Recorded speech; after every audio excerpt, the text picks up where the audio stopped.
Yo, yo, yo, yo, yo. What is going on, my people? Hold on, let me yeah,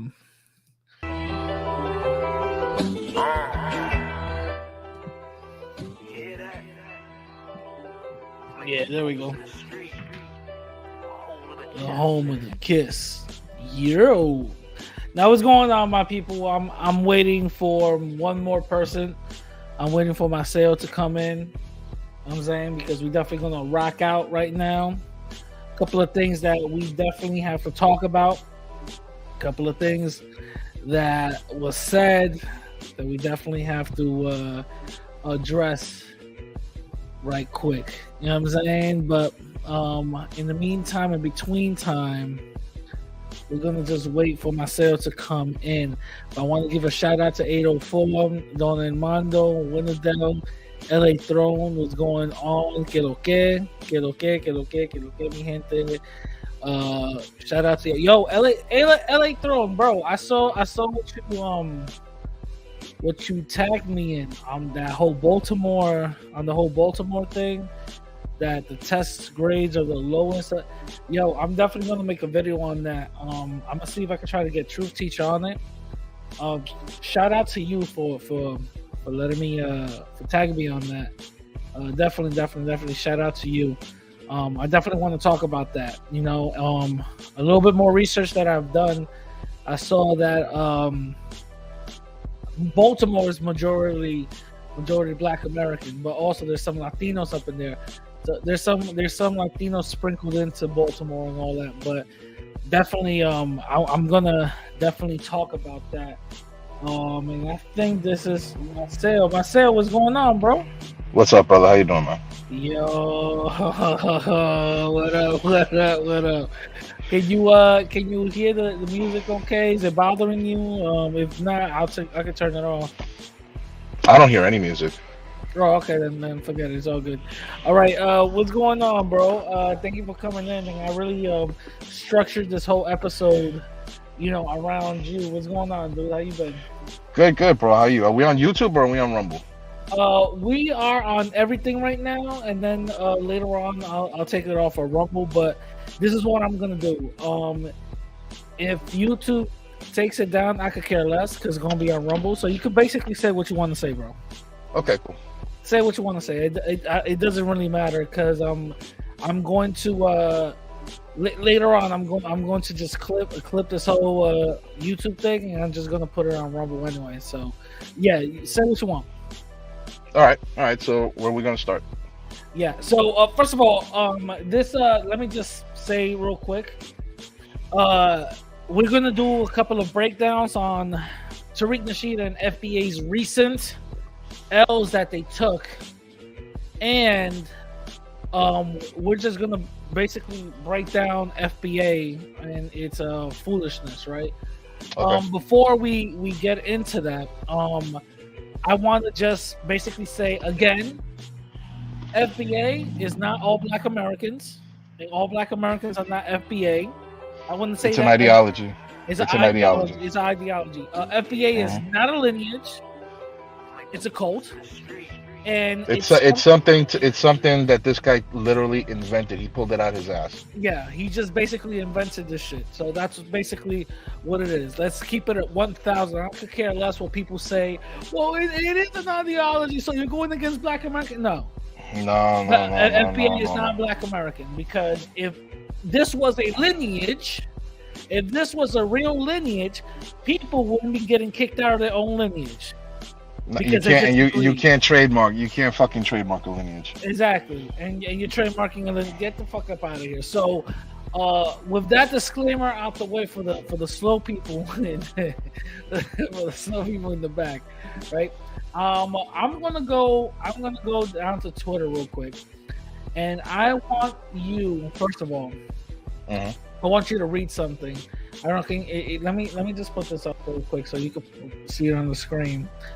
I want you to read something real quick, and this is my Twitter, by the way, right? Okay. Can you let me put it up? All right, can you see it?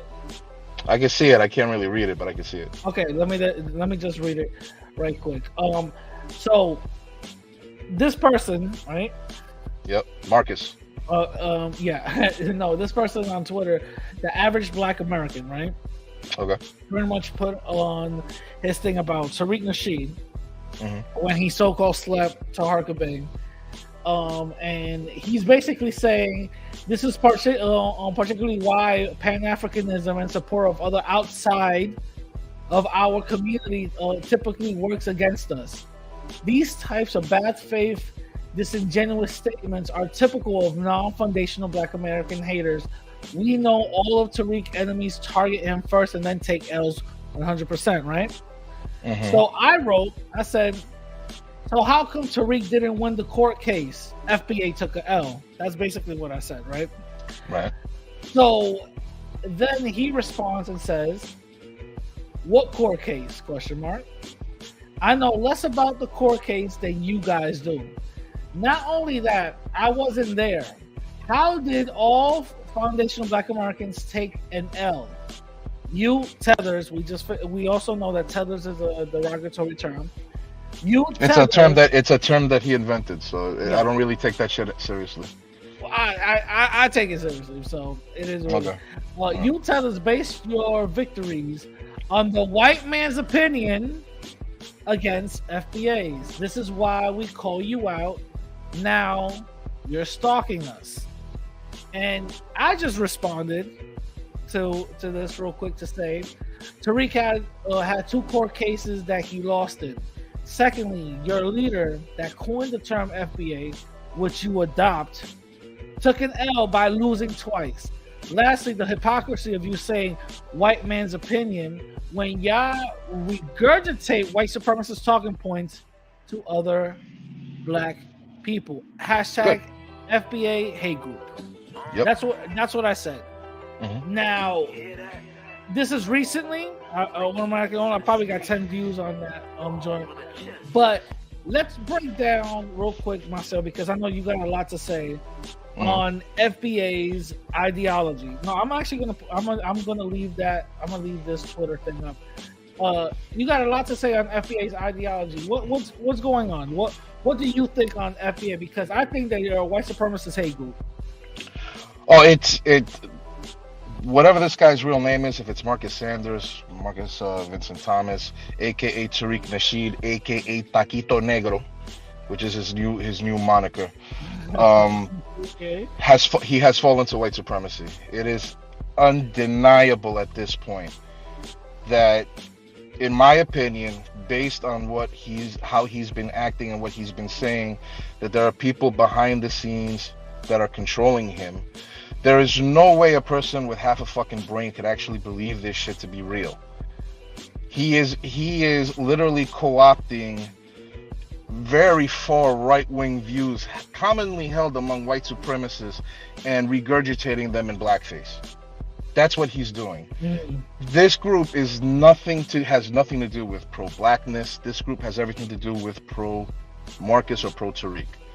That's what you can't sit there, because the final nail in the coffin for me, because I stopped following him years ago, but I saw other people post on Twitter this whole thing that he did with Richard Spencer. It was only a conversation that lasted about maybe 5 or 10 minutes, but other people had clipped it and they were showing it.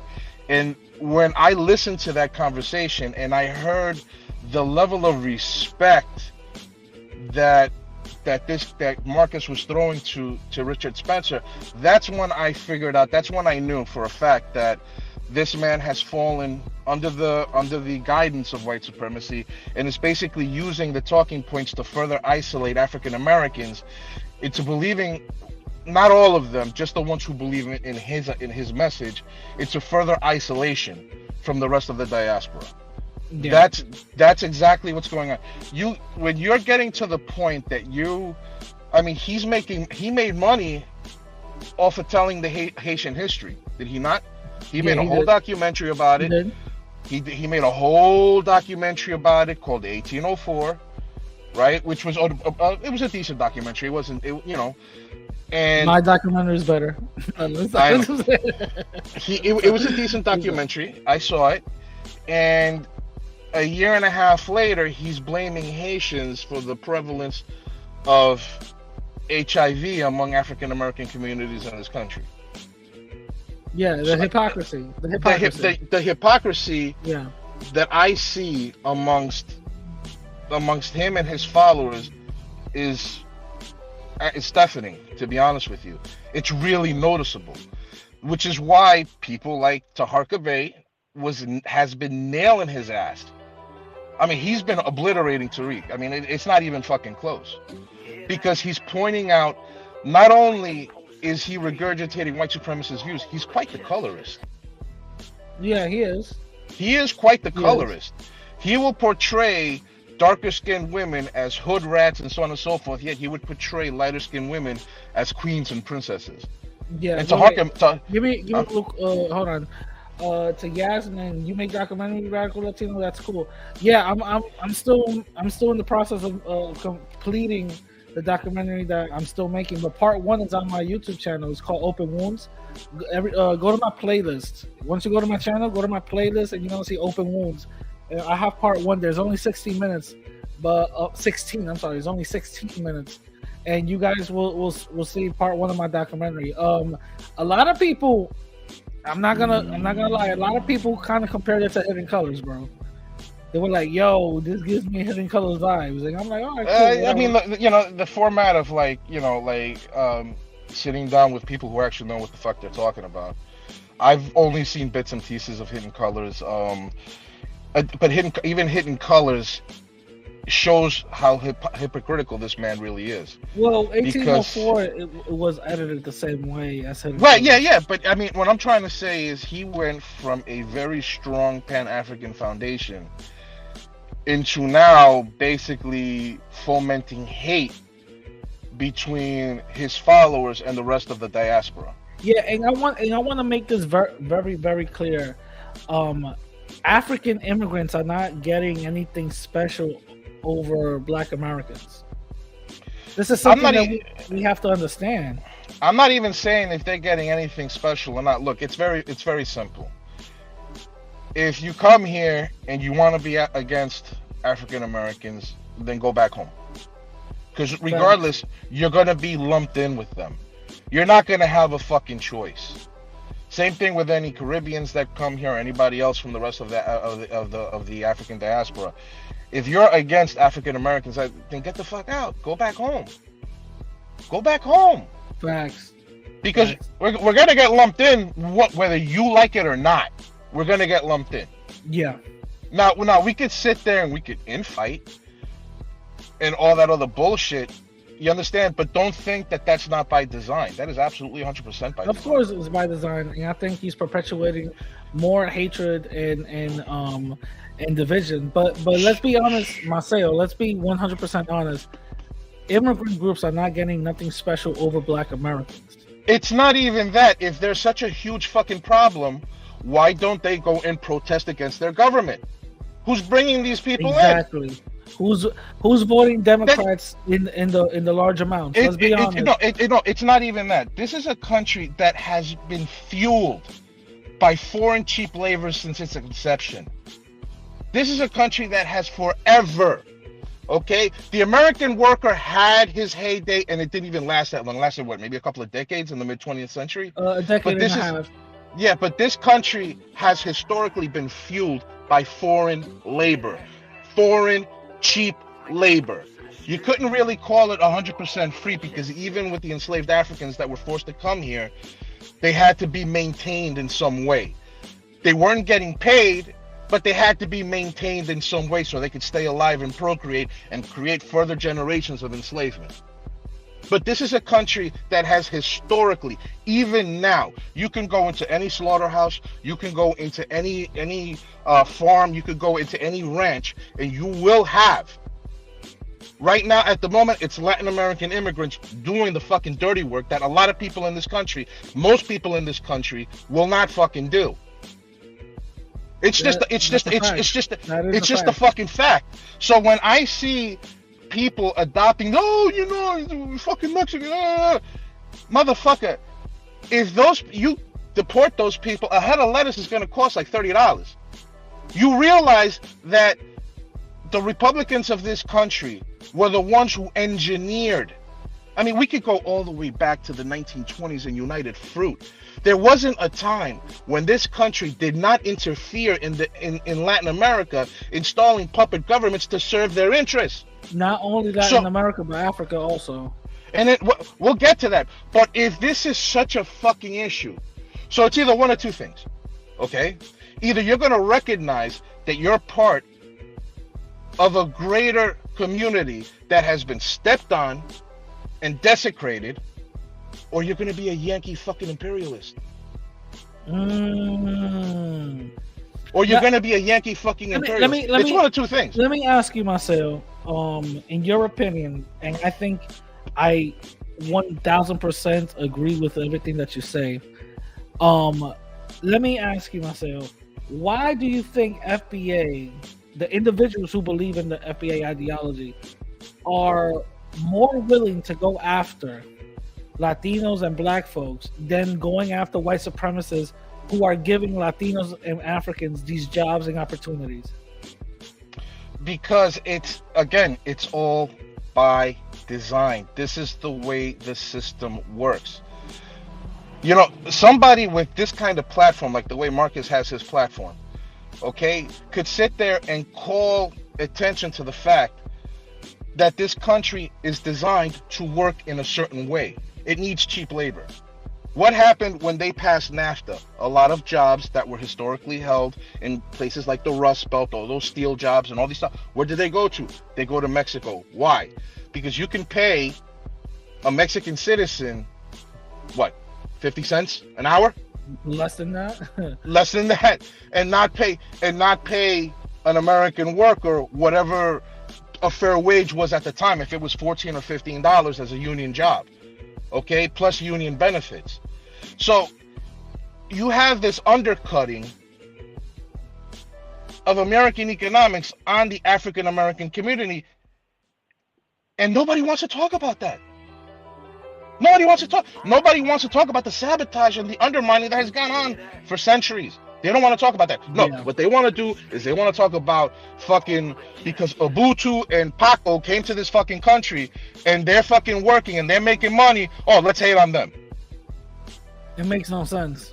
It makes no fucking sense. Instead of sitting there and trying to understand the economic matrix and that foments this kind of fucking thing. Let's be 100% clear. Latinos, sometimes we do this to ourselves also. You know, we hate on other Latin American groups, but at the end of the day, we're not saying that we gotta we have to separate ourselves from them. Not once.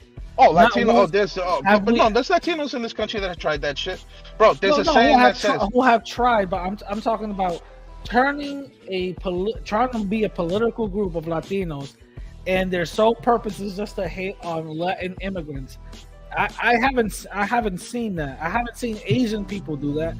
I haven't even seen white people do that. So no. But exactly. But Latinos do play into that shit. That's what I said in the beginning, because I said there are Latinos who do hate on other Latin immigrants, but it hasn't been to the effects of FBA the way they're doing it. You know what I'm saying? Bro, there's a saying in Spanish that says, "No hay un peor enemigo de un latino que otro latino con papeles." Ah, that's true. So there is no worse enemy to a Latino than another Latino who has his papers. It's like, and I see this a lot with a lot of Latin immigrant groups, that when they come here, as long as they get to come here, they don't care if the door behind them closes. Yeah. That's a reality. I want to just address the comments real quick.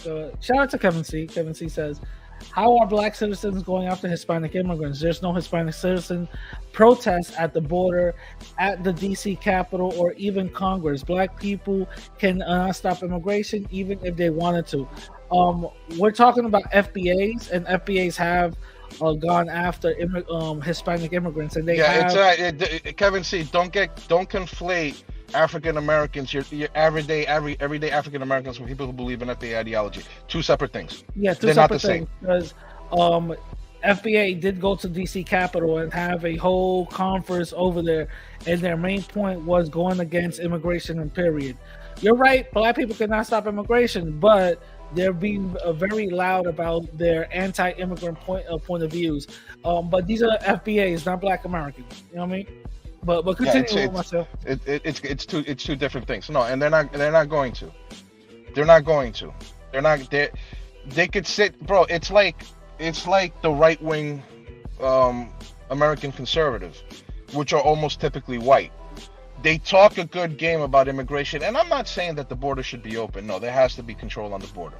There has to be control on the border, but it's undeniable that the financial interests that control this country benefit from that cheap labor. Yeah, yeah, and we have to be very very honest. The cheap labor in the beginning was native, and then it became African. And Yep. after it became African, American Reconstruction and some of these wars, No, that's then when you started seeing then you poor start seeing white Latinos. people. Oh well, No, yeah, no, but white folks. And then, poor folks from Europe. I remember there was a term called the scourge of Europe that was employed onto these yeah, people. These and, were Italians and all sorts of people who, these people. Let's face it, they got kicked out. yeah, Okay, of course, yeah, they didn't come here. I don't by think. choice. Yeah, They they came here because they really didn't have a choice. It was either that or starve to death or get persecuted or go to jail or get tortured or whatever. yeah, And you find that a lot of Latinos have come here under the same way. I mean, it's oh, we'll go back home and build that up. Well, yeah. tell your fucking government to stop interfering in our democratic processes. And maybe we can go ahead. We'll be able to do that. Exactly. But my thing was, it started with the natives, and then it went to Africans, and then Africans and whites come together, and then after the cheap labor, they went to Latinos, Mexicans, and Mexicans became the cheapest labor because not only are you trying to talk to another foreign power, which is Mexico, saying, hey, we're gonna pay your government this amount and you pay your citizens this amount for coming over here and doing the work. Not only do you have that, but you also have in the same time some little like battle within those two sectors, to the point where America said, well, screw them, I'm not going to pay Mexico for anything. I'd rather pay these workers, and we're going to pay them under the value that we're supposed to be paying them. So these individuals were literally getting paid, I believe, 15 to 10 cents a day. So and it's not only that. Remember, the jobs that left U.S. shores, because a lot of them were union jobs, they had to meet certain safety standards. They had to meet, if you had to make one of these workers work through their lunch or work into the late hours, they had to get paid overtime for that. yeah, Sometimes that could have even resulted not just in time and a half, but in double time. yeah, Okay, the benefits that they get. So here if you're a CEO of a corporation, and you see this happening, and now your government makes trade agreements with other third world countries where you could export those jobs and literally triple your profit, because you're not going to have to worry about maintaining the same safety levels, the safety standards. You're not going to have to worry about paying for health insurance. You're not going to have to worry about paying these people any time of vacation, any vacation time. You could just go ahead and let it work out in a third world country. The job is going to get done, right? The workers are expendable. It's not like American workers. Their workers over there are expendable. Somebody dies on the fucking job, or somebody gets their head chopped off or whatever. Oh, bring in the next guy. You see what I'm saying? There's not going to be any lawsuit. You're just a number to them. You're just a number. There's no lawsuit. There's not going to be a lawsuit. There's not going to be any kind of suing of any kind. You're not going to sue anybody. Yeah. It's the third world. Yeah. So you understand what I'm saying? That's I feel you. Yeah, that's why NAFTA obliterated American jobs. NAFTA, once they approved that the free trade, all those companies, like the Detroit, all those motor companies, they went. All those jobs in the Rust Belt left. They all went overseas. And let me say something right quick. These American jobs in foreign lands, right, are so fruitful that our people kill each other just to get a opportunity to work there. You know what I'm saying? It's insane, and to the point where that image of an American job over there in their country will stifle these people to actually go and do the journey into the borders of Los Angeles, California, Texas, Arizona, and all of that, just because they know that America has opportunities and America has money, regardless of the fact that they're gonna have to work 10 times harder over here doing a job that nobody wants to fucking do. Exactly. And that even includes, and you and me as being first generation, we wouldn't want to do those jobs neither. And let's be completely 1000% honest. And this is from experience from my own family. I had some family members who were immigrants, no papers whatsoever, eating BS, eating bullshit because they were getting paid $8,000 an hour, right? Getting paid $8,000 an hour from the minimum wage was at that time was 12, I believe. The minimum wage was $12,000. They were getting paid $8 or maybe even $6,000 until they started getting their paperwork done, until they got their Social Security so they could start working and stuff. Best believe they started demanding way more. You know what I'm saying?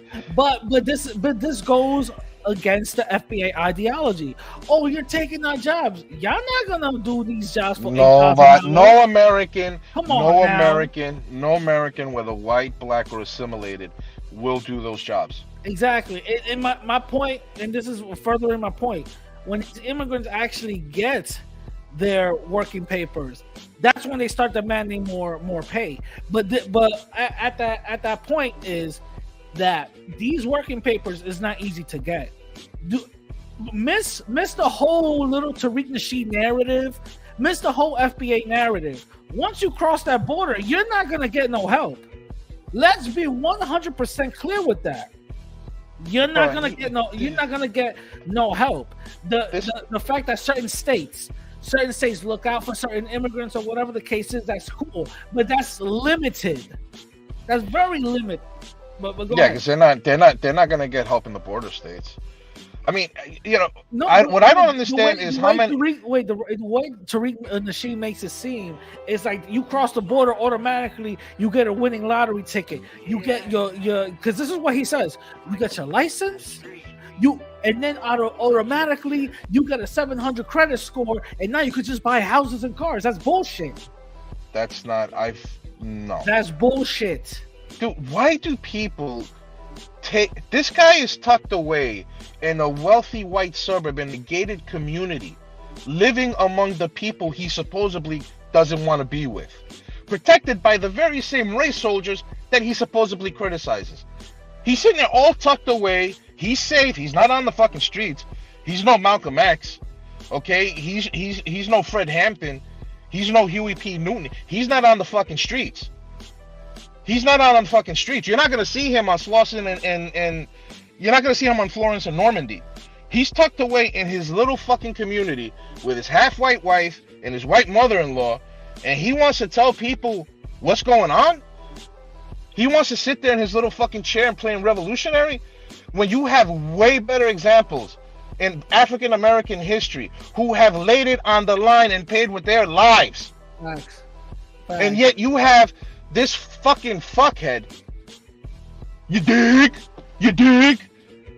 right? Talking about how much he supposedly hates white people, yet he's using white supremacist fucking talking points in order to further his narrative. Exactly. Bigging up people like Richard Spencer, bragging how white supremacists. Because the last time I heard him talk was about 2 or 3 years ago.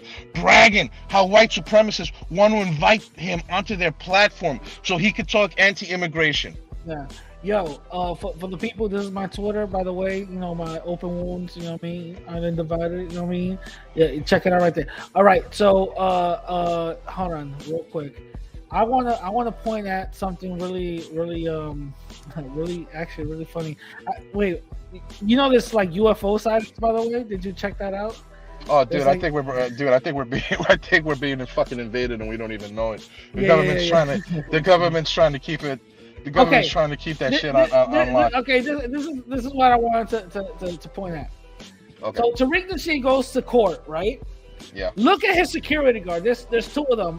One is on the side, but they're both Latinos, right? They're both Mexican, right? They look like. And I want to point this out for 1 second. So he hires security guards, right? You dig? Right. You dig? You dig? So he hires security guards, right? He's all about FBA this, FBA that, FBA this, FBA that. This is what I put down on Twitter. Damn, Tariq. I said, damn, Tariq out here with non-FBA security. Damn shame. And look, he has a Latino with him, right? And the reason why I point this out is because of the hypocrisy. The hypocrisy, one more time, shows his face. It shows that Tariq is all talk and no action whatsoever. This is literally right out of a courtroom that he lost in with Pan African Strikes Back. The dude right here on top. And let me go to his Twitter right quick. Yeah, I'm not. Just a disclaimer. I'm not really familiar with what that whole court, because I don't follow this like that. Yeah. So I don't really don't. I'm not really familiar with the whole court case details. So these are the two security guards. The dude right here. First of all, any dude in the sunny weather that wears a fucking bubble jacket, you gotta be scared, because you already know homie got certain things that you know what I mean. Yeah. He holding, you know what I mean? But two Latino security guards, but Marcelo, I thought he said that Latinos are taking jobs away. Why didn't he give this jobs to FBAs? For the same reason you have, white people who talk shit about Mexicans coming into their country, but then you got fucking Mexicans cleaning their houses and cleaning their pools, and they don't have a problem with it. Well, there you go. What's going on with Tariq? I thought Mexicans were taking the job. It looks like these two Mexicans strong arm Tariq, right? And they say, "Yo, give us the security job." You dig? He said, "Okay, do you want me to pay you the average wage?" "No, you're gonna pay me less." Dude, bro, yeah, I did see that tweet. They call him Taquito Negro, man. That shit was fucking funny, bro. Yo, that joint is nah, man. But this bro, but this goes to the hypocrisy. But I wanna show a recent interview. Okay. That was it. What you call him? Taquito what? Taquito Negro. Taquito Negro. I want you to show. I'm gonna show a recent interview that Taquito Negro had with Sayonara. And I'm gonna. Man, Sayonara's still around. Yeah, bro. Yeah, holy shit! God damn, I didn't know he was still around. So we're gonna go down step by step. The certain questions that Sayonara ask him, and the answers that he says. Right. We're gonna go down, and we're gonna break this down. Right. Because I'm telling you right now, this dude is full of crap. Right, so Sayonara is basically asking him, what two parties should we align to, or whatever the case is. Let's check it out. Political parties support. What other options do we have? Well, we have to beat that drum. Let me tell you something. Right now, in places like Chicago, even out here in other places, they have a bunch of homeless foreigners, not homeless, but they have a bunch of foreigners that they're giving sanctuary to. They're giving them sanctuary in schools, and then they're giving them tax dollars, and they're giving them resources to survive. They're giving them access to free driver's licenses without having background checks. And a lot of this stuff, especially the housing of these immigrant groups, that's not going through the political process and all of this legislation. They're just saying, hey, we got housing for them, put them in these houses. So you don't have to do all of this stuff with these other groups. But with us, they tell us we have to jump through all of these hoops. They need to do what they're supposed to do. We have a lot of Black people here who are suffering, who are struggling, Black people who are homeless, Black people who have been devastated by anti-Black systematic policies. So they need to do the right thing and make sure we get the tangibles we need. All right. First of all, about tangibles. Again, how come you didn't give those same tangibles to FBA security guards, right? Secondly, what I'm gonna say is what he just said was a bunch of bullshit. If you want these so-called tangibles in Chicago and everywhere else, like you said, and you want these policies to represent what these people are neglecting, then guess what? Stop voting the way you vote and actually vote for your best interest. Am I But wrong in he, that? he's not really. He just said a whole bunch of nothing. No, he He did. He did. He did. he's saying a whole bunch of nothing. I mean, you know what I'm saying? He's saying a whole bunch of nothing, man. So like, I sent you a video on Instagram. But no, you go ahead, put it at the door, brother. Thank you. Um, he's what he's saying. He doesn't really. Why don't you try? You talk about tangibles. Why don't you go straight to the government and get your tangibles? And I understand. Oh yeah, they're diverting resources, but that's not really a Democrat versus a Republican thing. That's a government thing. It doesn't matter who's in the government. Well, You see what I'm yeah, saying? No, true. no, no. No, true, true. It Okay, doesn't I really see. matter who's I in the see. who's he's in the government. So why isn't he marching on Washington? Not this fake fucking FBA rally for reparations, and then let's have an after party. Was Malcolm X having an after party after his shit? When he was out there talking his truth, was he out there having an after party? That was a fucking joke. Nah, I don't. I don't. No, I don't think Yeah, so. why aren't you going to Congress, or why aren't you protesting on the steps of the Capitol saying, give us our shit? Yeah, No, but you want to go after the immigrant groups, which I understand. But tucked away in your house, you're not going to do shit. You're not going to get nothing if you just sit there talking about it on YouTube yeah, and fueling hate. and asking for donations. Yeah, yeah, fueling hate, Dude, asking for this guy, dude, donations, and I getting man, sprayed on hairlines. yeah, yeah, and getting fucking man weaves put on you. You understand what I'm saying? If this is such a concern to you, go to fucking Chicago yourself. Get your fucking pry your ass out your fucking chair. Get out of your fucking comfort zone. Go to the south side of Chicago and see what's up. And stop talking shit. But you're not Yeah, gonna do that. Why? Because you don't want to be unsafe. You exactly. need your you need And you need your little safe space. and let You me need and your let little me safe space. and I wanna just preface something real quick. When you actually start doing real work, when you actually start doing work that is going to go against white supremacy, best believe the powers that be will Take take notice and but take you out. Let's look in Chicago. There was this dude named Darren Seals. He was doing the groundwork, and guess what? They oh, killed Darren him. Seals was in no, he was in Darren Seals was in St. Louis. That he was with I'm sorry, the I'm with sorry, the I'm whole sorry. St. Louis, yeah. and they Darren Seals killed paid the ultimate price for and what he did. they exactly and they killed him. All right. All I'm saying is, if you're doing real work, oh, you will not be safe. The reason why Tariq Nasheed isn't getting touched by the government because they know for a fact he's a paid agent. He's a pay. They know for a fact that he isn't going to move nothing. The needle will not move. They will let him grift until he's dead in the grave. That's what they'll do. They'll let him grift until he's dead. But the people who are really doing the real work, who are taking action, who's actually doing these type of things, they end up arrested, just like Grandmaster Jay, regardless if he's a fake or not, whatever the case is. The point is they took him out. Grandmaster Jay out of here. Darren Seals out of here. So let's really point to and look at the people who's really doing something real and what the government is doing, because all these little people out here, making live streams. I'm gonna open up a museum. I'm gonna open up a school and all that. Let's really look at what the government's doing to them, and you really know who's real or not. Darren Seals, because I want to talk about Darren Seals real quick.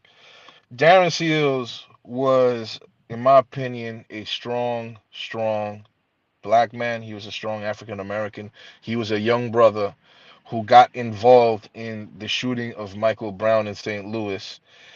But not only did he call out the white supremacy among the police of the area in which he lived, but he also exposed Black Lives Matter as being a front for LGBTQ groomerism. And it was when he did that infamous video where he talked about this, when he talked about how this organization was really not about black empowerment, but was but had other intentions. It was shortly after that that he ended up dead, shot in a trunk, burned that was burned. They burned the vehicle that he was in, that they found him in. Yeah. Okay, that's somebody Yeah. who Yeah. went and he put himself in danger by speaking facts. He wasn't trying to grift. He told in that very famous video, he told people he did not want any money. They offered him money, he didn't even take it. That is a man of principle. Very far from what we see with this guy right here.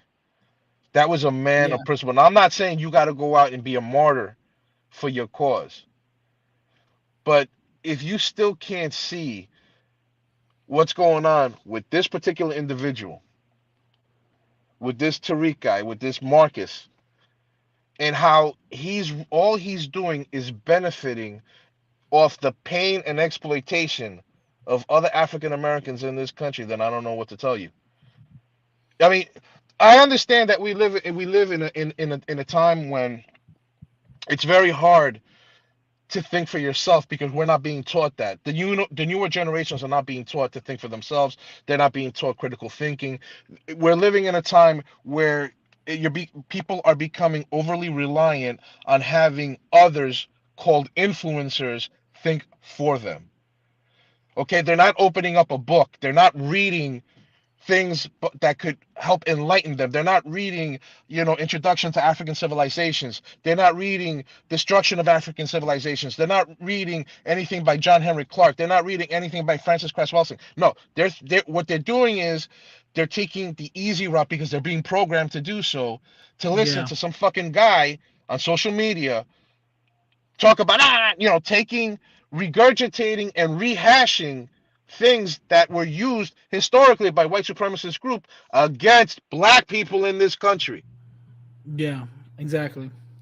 Because don't think that, yeah, they talk about immigrants and shit now, but who were they shitting on before? Yeah. Exactly. Who were these people shitting on before? Yeah. They weren't shitting around The themselves. They same were people, shitting the on. same people that talk about immigrants, that talk about this and that talk about that, are the same ones who are defending and proliferating an idea called racial superiority. Yeah. Okay, Yep. and the preservation of the white race. So how could you, in good conscience, take their fucking talking points, dress them up in blackface, and then say that it affects your fucking community? Yeah. Exactly. It doesn't make any sense. I'm gonna It doesn't. continue. No, no, go ahead. Go ahead. Go ahead. No. I'm just saying it doesn't make any. It doesn't make any fucking sense. I'm not saying that they're not resources that are being diverted. They are, and it is concerning. But that's not anything to blame on the immigrants. Oh, there goes the car. Exactly. See, That's there you not. go. That's not. There you go. That. You see that ambulance is going to the immigrants. You see that? They're Yeah, taking that. yeah, They're yeah, taking that yeah. That's not something. That's not something that you could blame on the fucking immigrants. They're just pawns in this shit. Why don't you go and protest to the government? Exactly. Go to the fucking. But you're not gonna do that. I'm gonna continue this thing. I hope I fast forward it right. Let's continue on breaking this interview down. All right. Empower ourselves as a group, and we won't do things that's going to jeopardize the group. Just a code of conduct. Are they a sovereign citizen? They're going to be arguing about everything in the room and all those in the document. Do you support separation from Europeans? And is it really time for that right now? Or is it realistic in 2023? And that's a very valid question. A lot of people have asked that question. And the answer is, where are we going to separate to? The white supremacists, as Neely Fuller says, they control the known universe. We can't even go to the moon. The white supremacists control the moon. The white supremacists control Mars. If we figured out a way to go to Mars, the white supremacists are already there. They control the world and the known universe. So we have to deal with the problem of white supremacy head on. There's no separation because they've dominated all of the known universe. So we got to deal with them head on. And we have to replace that system of white supremacy with a system of justice. And it's up to us to do that. Okay. That was extremely silly on what he said. Do you want? Do you want to? Yeah, that's basically him saying I'm not going to give up my mansion, my gated community. I'm not going to give up my comfort to separate from these people. Yeah. That's Let that's me let's be very. I just want to say one thing. Let's be very clear. White supremacy is a real thing. Oh White yeah. supremacy has the Oh yeah. factions and institutions that does limit people of color like Latinos or black folks from certain things. But we as a people can still uprise and work hard to get over it. Correct, Marcel? In certain In certain circumstances, of course. circumstances, yeah, yeah. In Of certain course, of course. circumstances, yes. If you're living in the hood and you if you're living in the hood, it's and you're subject to the economic exploitation of living in the hood, the lack of resources, the lack of education, the lack of just access. It's going to be very hard to overcome that, and that's No, what a it's lot of no, people you're don't. you're right. It's going to be It's going to be, and very that's what a lot of people don't seem to sit there and understand. They're like, oh, but you know, yeah. I grew up poor and all Let me that. just say, like growing up poor and growing up in the hood is two different things, right? It's two different So things. It's two different things. and I'm gonna say is growing up in the hood is gonna be a lot harder for yourself to actually, you know, do your thing and do whatever you gotta do. But I'm not gonna say it's impossible because to be honest with you, I'm gonna just keep it 1,000. It's all mental. I'm gonna just keep it 1,000. It's all mental, and also some opportunities might get rejected due to the fact of racism or whatever. You just gotta try to find the other opportunities that might get you to the same goal that it will not be, you know, hindered by white supremacy. You know what I'm saying? So I see it both ways. What do you think? It's not impossible, but it's pretty hard. It's again the undermining and the undercutting of progress among African Americans in this country. It's a historical reality. From I mean, a lot of American conservatives will sit there and want to talk about how there is no institutional racism. You could give them a million examples of this, that there is. And they'll sit there and they'll tell you that this is not the case. It doesn't exist. That the law is blind to color. We know this not to be true. Yeah, that's not You true. understand? So when you have, a person, when you have somebody in the hood who's trying to make it, it's like you have all these pitfalls where that person could sit there and things could go south, where they could fall through those Yeah, pitfalls. You understand what I'm saying?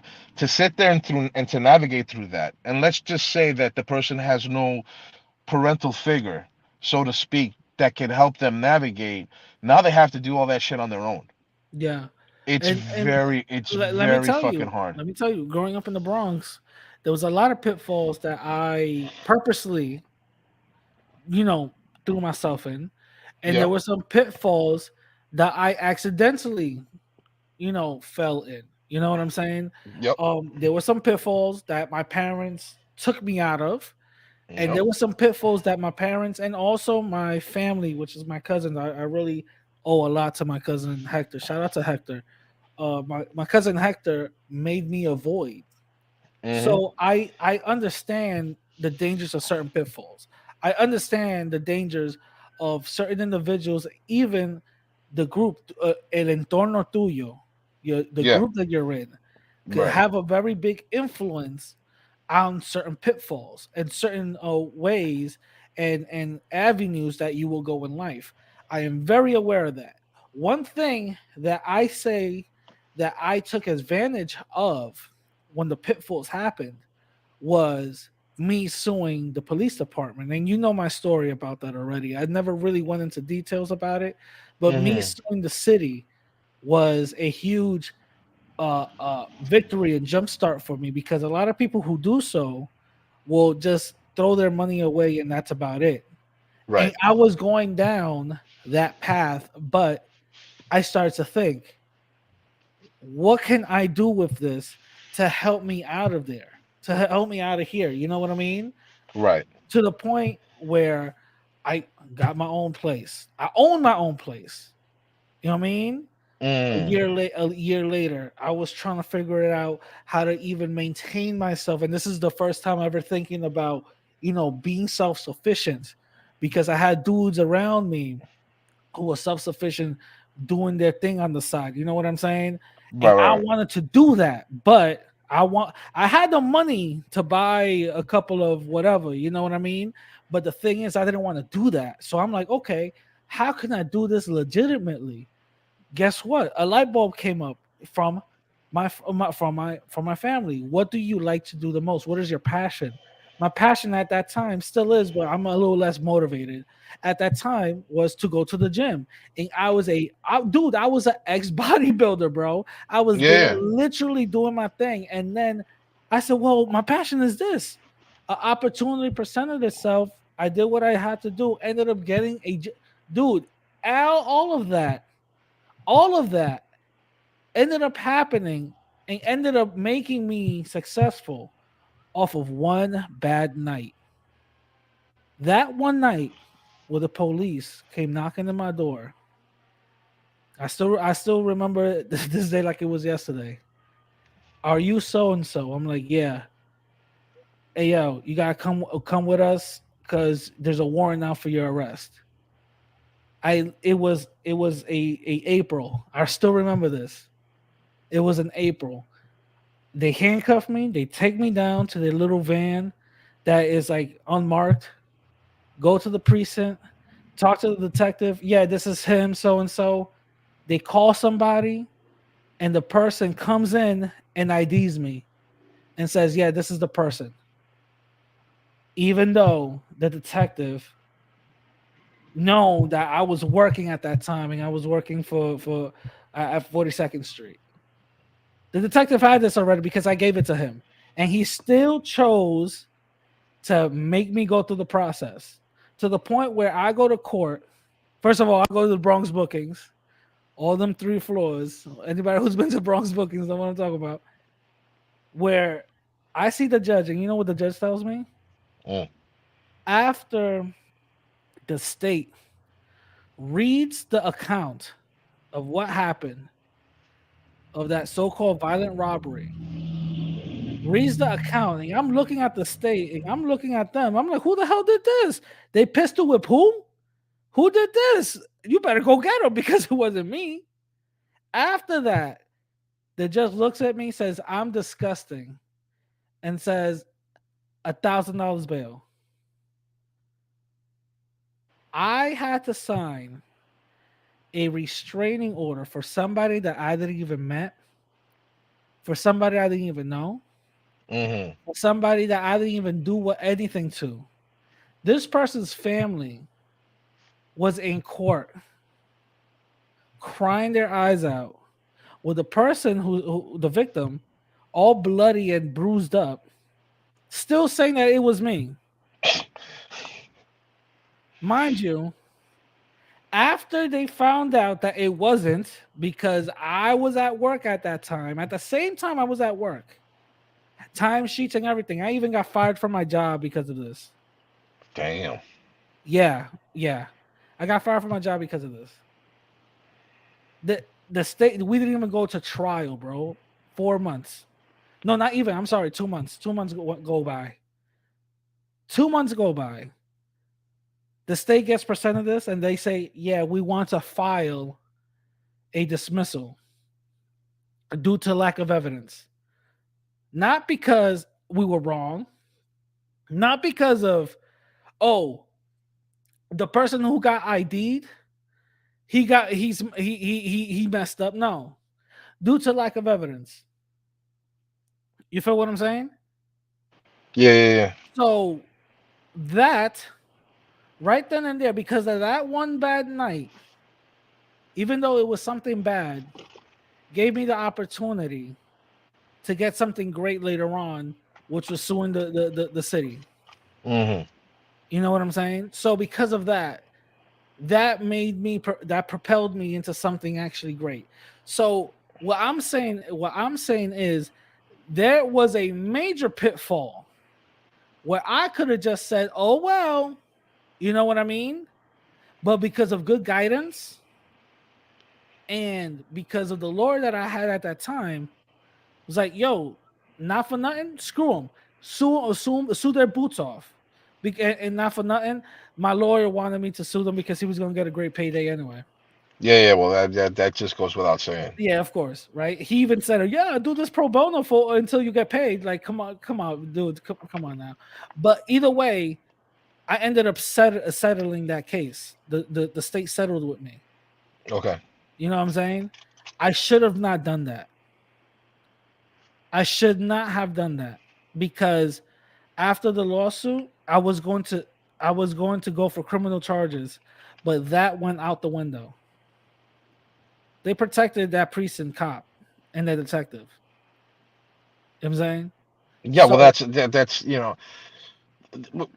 my main thing is that I that situation I flipped it into something positive that I still benefit to this day. You know what I'm saying? right. And that mentality has not changed because I've seen a new mentality where I'm like, holy crap, I could do something different. You know what I mean? Real quick, LA Throne, thanks for the $5 super chat. He goes, money is a slave to the wealthy and the master of the poor. White supremacy is nothing more than an excuse for giving up or not trying. If you fail, learn from it, which is true. You're To a right. You certain gotta extent. learn. You gotta learn from your mistakes. You're right. You're right. You gotta learn from your mistakes, but also you gotta understand that. Let's say a certain individual wants to go for opportunity, and that opportunity is apparent from a person's decision, one person's decision, and if that person already sees this individual as a no good nothing or whatever, that person could be like, yo, I'm just you don't have enough experience, when in reality you do. You know what I'm saying? But those are just like little examples. But anyway, what do you think about my little mini story that I just said? No, and but and I'm glad that you had good guidance. There's a lot of people that don't have that. There's a lot of people, man, that they carry that generational bullshit so long, man, that they don't really have anybody that they can look up to. They're in a fucking, they're surrounded by people that are really no good for them. That's why I don't, you know, regardless of what Umar said, who Umar Johnson is, he's a scammer, he's this, he's another scammer, blah blah blah. Umar made a very valid point that he caught hell for from like people like Lennon Honor saying that what he said was bullshit, but what he said is true. There's a lot of people out there that they're so fucked up, you can't save them, you can't rehabilitate them, and you got to cut them off. You got to cut them off because it's the only way to move forward. Yeah, I You understand? believe There's I people that have believe been in that so. too. Yeah, yeah, There's people that the system have broken, and it's not. And I do say the system because you have everything from yeah, Hollywood to the yeah, music yeah, yeah, industry to social media, telling you that glorifying that you're supposed to be a thug and a criminal. yeah, You see what I'm saying to you? yeah, And yeah, not everybody has the mentality to just look at that as music. They want to try to live it as a lifestyle yeah. Of because course, that's their example. and that's their existence, and that's all they know. Yeah. But let me continue on this. I forwarded to 1350. Let's see. These are two more clips, and then we'll wrap it up. Let's break this clip down. All right. All right. What are your two ultimate goals for the FBA? Well, for foundational Black Americans, number one, I want us to get tangible reparations. That's number one on the list. We have to get our reparations. And also, we have to start building up our own communities like we did back in the day. And we have to understand our communities were disenfranchised because the FBI and the CIA and all these people deliberately undermined our community. So when we start building our communities back, we have to keep our eye on the ball and protect those communities from the ops and the infiltrators that the white supremacists are going to send down to us. Man, how ironic is that? bro. How fucking Hold ironic on, is hold, that? hold on, hold on, hold on. Wait, hold up, hold up, hold up, hold up, hold up, hold up, hold up. First of all, he said that his goal for FBA is to get reparations, right? Okay, yeah. How many times he, even in his own website, there's no political game plan to achieve reparations. Ask this man how to achieve it, he would not know. He will probably look at you like you got three heads. You know what I'm saying?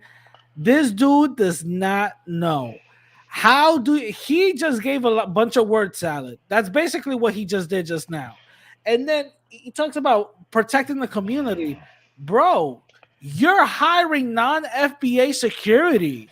It's not even that, dude. It's the fact that he is talking about what the CIA and the FBI has done, yet he's doing the same exact. I firmly believe that this man is an agent. I firmly believe that he has handlers behind the scenes who are controlling him and Wait, telling wait, him real what to quick. say. Wait, real quick. Hold on, hold on. So, Lightweight says, "Why is your homeland in shambles?" Because your Because fucking government, because your because of fucking government made it because so. yeah, because of Fuckhead. American is because of American or FBA influence. That's why.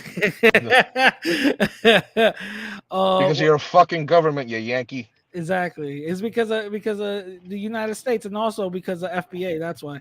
Wait. He hold up. He hired FBA mechanics and you can't prove that, but I could prove that he didn't hire no FBA security. That I could prove.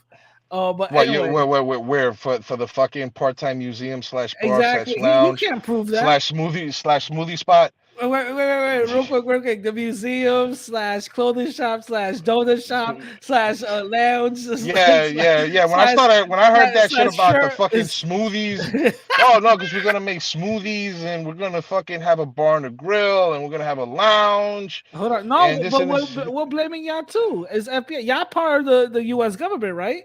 You guys are American, so you guys have a lot to blame too. So is FBA the reason why That's that's messed up? You know what I that's just a fuckhead who don't. mean? That's just a speck, just a speck of fly shit who don't know what the fuck he's Yeah, talking about. Anyway, I like talking shit about these so stupid. Okay, all right, continue because it's very ironic how he said this because one there's no political game plan in order to get reparations, and mind you, I am all 100% for reparations. The thing is, there is no political game plan that FBA has for reparations. Come on. the Oh, only there it goes. person. Okay, you're blocked. You're blocked. Fuck out of here. Suck a dick. What do you Um, say? What do no, you say? he said spick. He was like, okay, you spick. Suck my Yeah, dick. fucking Yankee, fucking Suck my imperialist dick, motherfucker. nigga. Anyway, Yeah. so like I said, there's no political game plan that he has that is in his website, that's in his rallies, in his movies that talks about what is FBA going to do in order to achieve reparations. The only person, bro, the only person who really had the right idea was Ice Cube, and he caught shit for it. Ice Cube was the only Ice Cube. I grew up listening to that. Yo, I love Ice Cube. Yeah, Ice Cube is the only. Ice Cube said, "Let's go," because it's two political parties that are in control. Let's fucking hear them. He caught hell for that because Trump's people reached out and said we'd be willing to sit down and have a talk. That's how negotiations start. yeah, And yo, they turned around and they gave that man shit. yeah. That, You see what I'm saying to you? yeah, yeah, That's how you fucking. I no, I understand you may feel one way or the other, but that's how you build. That's how you fucking get things started. That's how you get a fucking dialogue with the government. You get somebody from the political party in control to sit down and have a talk with you. Now, is this guy doing that? I don't know. I don't No, he follow him, ain't. so I don't know. He's all talk, bro. That's all he's doing. He's all talk. There is no political game plan whatsoever. You know what I'm saying? There's literally none. I haven't heard not Nathan. You know what I'm saying? But let me go through this last clip and then we'll wrap it up, all right? All right. Hell ago, and I just never really responded to it. And he was just trying to bait me, as if somebody kind of put him up to it, just making these real weird videos. Like, yeah, I'm trying to understand what Tariq and FBA is about. Okay, why does this dude keep talking about me? So I threw some shots at him, and then he just started making videos, like literally every day. Who's he talking about? He's talking about Tahaka? Just disparaging. Yeah, he's talking about Tahar Bay. My family and my children and my wife and just a whole bunch of whatever. So I don't trip on that too much. And he's been making a lot of threats online. He's been putting up pictures of me in a casket, like I'm dead, and he's gonna do this, and he's gonna come out here, and the end is near for me, and when he sees me, it's gonna be on site and all that. Okay. So I go to my museum. So I'm gonna just pause it right there. You see the levels of lies that he's doing? Yo, yeah, because Tahaka's nailing his. Tahaka, for people that don't know, Tahaka lives in the city of Baltimore. Tahaka has been putting in the work with the Moorish Science Temple of America. Tahaka is on the streets. Tahaka is the people's grand sheik. I give that man a lot of respect. He's not tucked away anywhere. He's not on the fucking streets and he's putting in the work. And he's calling out this dude's bullshit, and exposing him for the fraud and the grifter that he is. Dude, even when Judge Joe Brown took exception to what you, because you said that you claimed that he said that Tariq was a great. He called him a prophet pimp. Well, really, what's the difference? Really, what's the difference? Yeah. So, really, what's the difference?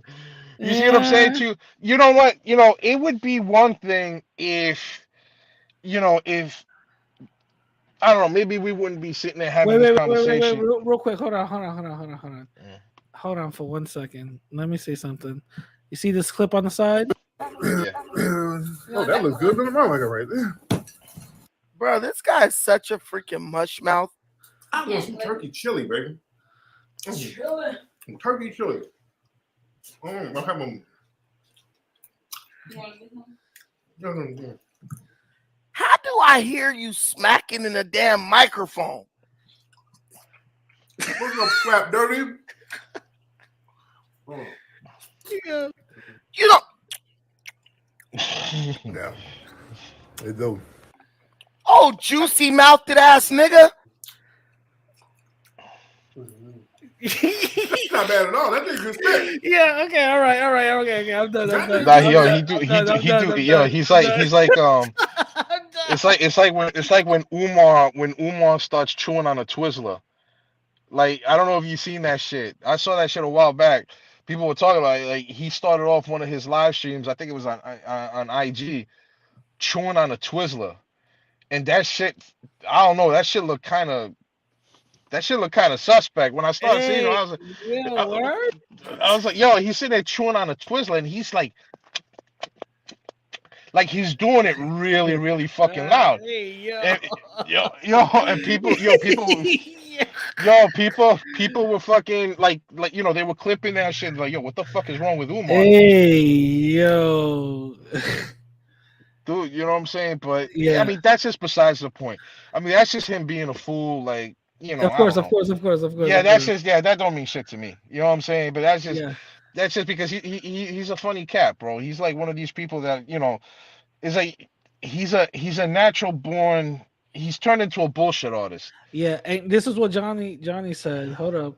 Tariq is clearly playing a role and getting paid for it. Yeah. Oh yeah. Oh yeah. Yeah. There's finance, dude. The 100%. fact that he trademarks his thing, and I mean, he's not stupid. That's really the genius of everything that he's doing. He's coming up with these catchy titles, these catchy slogans, and he's not stupid. He goes right away and he trademarked this shit. He knows that if these things, FBA, Foundation of Black American, that SUSE, whatever the fuck he invented, Susate, whatever the fuck that is.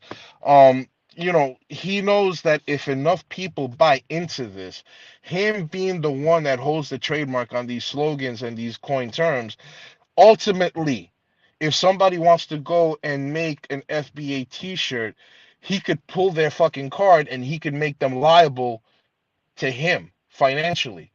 because he owns the trademark of that. That's why this isn't a lineage. You can't trademark somebody's lineage. I'm Dominican and Puerto Rican. I can't trademark that.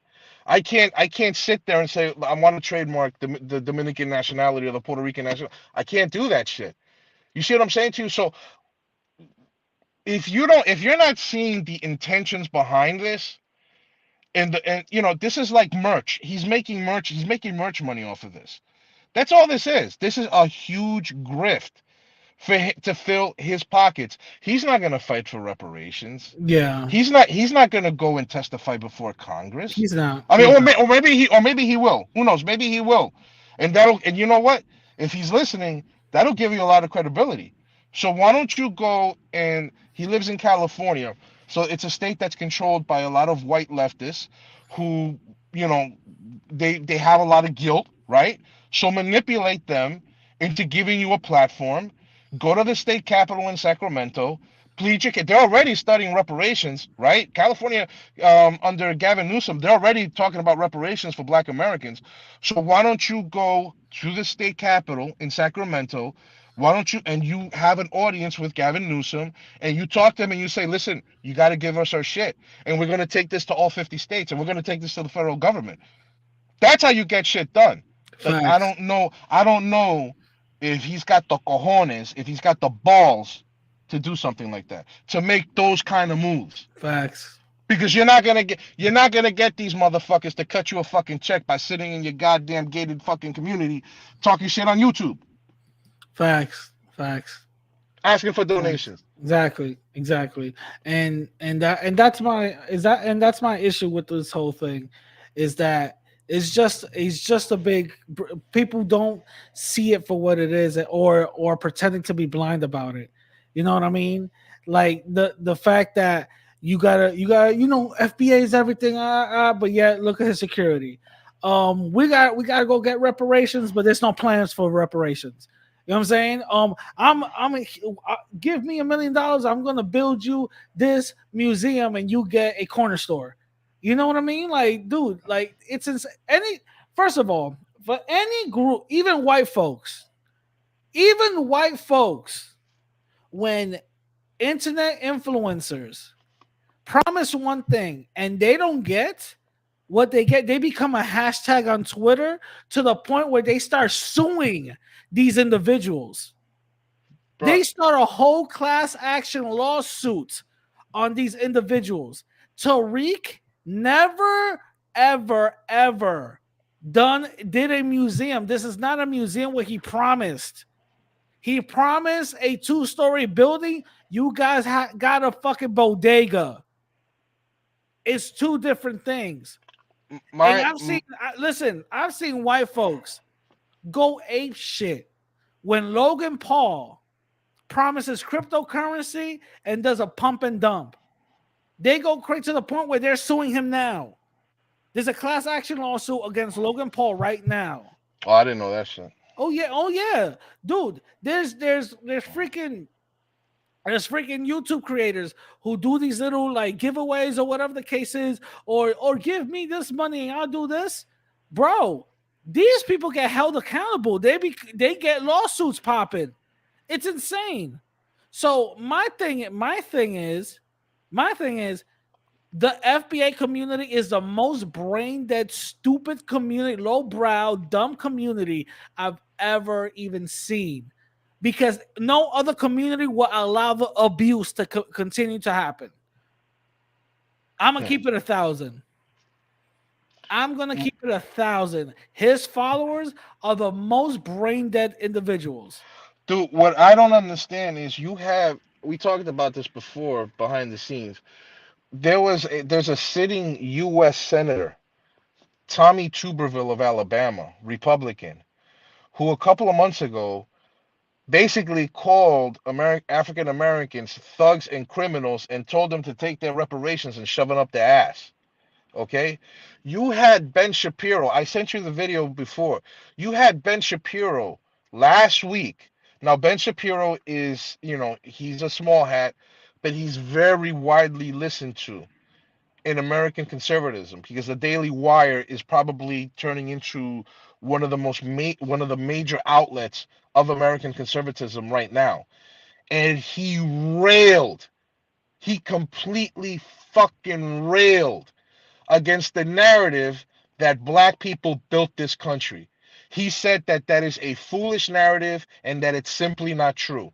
And that, if anything, enslavement of Africans hurt this country's economy.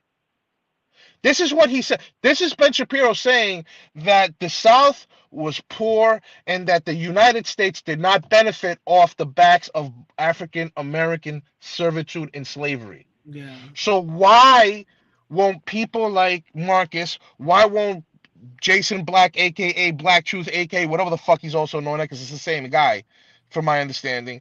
So why don't they go after people like Tommy Tuberville? Why don't they challenge the narrative that Ben Shapiro, and that narrative is the narrative the great 99.9% of American conservatives will tell you African Americans did not build this country.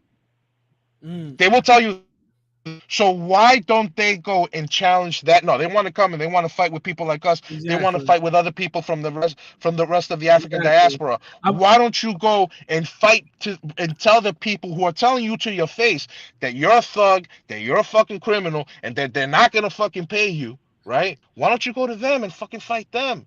Yeah. Why you got to come to us? Why don't you go and fight fucking them? Because you're fucking behind. You're working for them behind the fucking scenes. That's why. Exactly. I want to read you a tweet from Pan African Strikes Back, and I actually agree with this. America was not built by foundational Black Americans. America was built by enslaved Africans. Later, the descendants of these slaves would gain the status of American citizen. FBA is a cult that hasn't built anything other than a vanity project for a con artist. What do you think about that? Yeah, it's true. It's like I see a lot of people calling themselves freedmen nowadays. No, you're not a freedman, because freedmen were the people who were emancipated. You're a descendant, but you're not a freedman yourself. That government classification expired when the last person who was emancipated died. That's the way I understood that term to be, the use of that term. You're not a freedman. You're not a freedman. You're not an American. You're an African. Yeah. You're an African. Your DNA, when you do your DNA, there's nothing American about your fucking DNA. Yeah. Your ass is an African. If anything, I'm gonna before we wrap it up, I'm gonna take it one step further. The real FBAs are foundational brown Americans. The real FBAs are Mexicans. That's all. I could say that, and I could take the only people if we who really want to keep it 1,000. The only people who have any kind of claim to that are indigenous people. You understand? Both you and me have a very high degree of indigenous blood, but my people come from the Caribbean, your people come from South America, but it's still America. Yeah, shout out to yo, this guy Pan African. He's looking at the joint. Yo, shout out to him. He said, "Man, I moved up in the world." Yes, you have, my friend. Yes, you have. Yeah, shout out to Pan African. I'm an ardent Pan Africanist. I've been an ardent Pan Africanist since I was a teenager. So, and that's the thing, because you had Marcus talking about. I remember when Marcus he was breaking down Ho Chi Minh. Ho Chi Minh, the Vietnamese insurgent that led to the Vietnam War, and how he was heavily influenced by Marcus Garvey, and how and he was calling Ho Chi Minh, this little Asian dude, calling him a Pan-Africanist and a Garveyite. Yeah, and giving him big ups. And but now, now you don't want to, when Marcus was sitting there and talking about how, the origins of hip hop came from Jamaica. Now he don't want to talk about that shit. Yeah. We saw that shit in real time growing up in New York. How's a fucking person who grew up 2,000 miles away in West Bumblefuck, Alabama, gonna talk to me about fucking hip hop? Exactly. I was there. I saw this shit. Exactly. You understand? You're gonna talk to me about who created hip hop and this and that. Man, get the fuck out of here. You're not gonna tell me. I was fucking there. Yeah, exactly. Exactly. Yo, I want to give a huge shout out to Pan African Strikes Back. Shout out to that brother winning that court case. Shout out to him. More power to you. You know what I mean? keep on doing your thing. Definitely go subscribe to his channel. But before we start wrapping it up, what are the closing statements you want to give to FBA, Marcel? I don't want to, it's not really about a closing statement. It's just that, you know, I understand the need for a lot of people to want to belong to something. I understand the need for a lot of people to, to want to coalesce, especially if, people that have been undermined and undercut, like I mentioned before, that have been historically discriminated, that have been historically stepped on. I get that shit. I get that shit. As the son of a Puerto Rican, I fucking get it. Because this government tried to exterminate my fucking people. Yeah. Read a book called War Against All Puerto Ricans by Nelson Dennis. So you can see what they tried to do, because they literally wanted to exterminate us. You understand? So I understand the plight. Don't get me fucking wrong. I understand the plight. And I understand the allure and the power that people must feel to discriminate against other people that look like them. Yeah. And Very, I just want to say something real quick. Hold up. Jay Stone says you tethers didn't create hip hop. Latinos didn't create it. We contributed to it, and we contributed a lot. Also, wait, it was what was create this guy's name? What was this guy's name? Jay Stone. It was Jay also Stone. Jay Stone. Go call Tariq's wife a tether, because that's a tether right there, motherfucker. the facts. What was it? It was created by a Jamaican. Tariq even said it. And Dude, then Cool Herc. Cool Herc was Jamaican, 1973, motherfucker. He was the one that created the breaks that went into hip hop. And it wasn't just Cool Herc, Africa Bye. All these niggas were fucking West Indian. Yo, he said, Africans like, yo, hip hop is dead, is a dead culture. Y'all can have it. he said, shout out to him for the $5. Watch my show tomorrow at 8. Definitely watch it. Who really built this country? Yes, definitely watch it, because I showed that tweet and I want him to break it down. Most definitely. Pan African's been doing his work. But listen, everybody, thank you very much for coming in. I'm gonna catch y'all later. To all the to all the Tariq stands, eat a dick, and I'm gonna catch everybody later. Peace.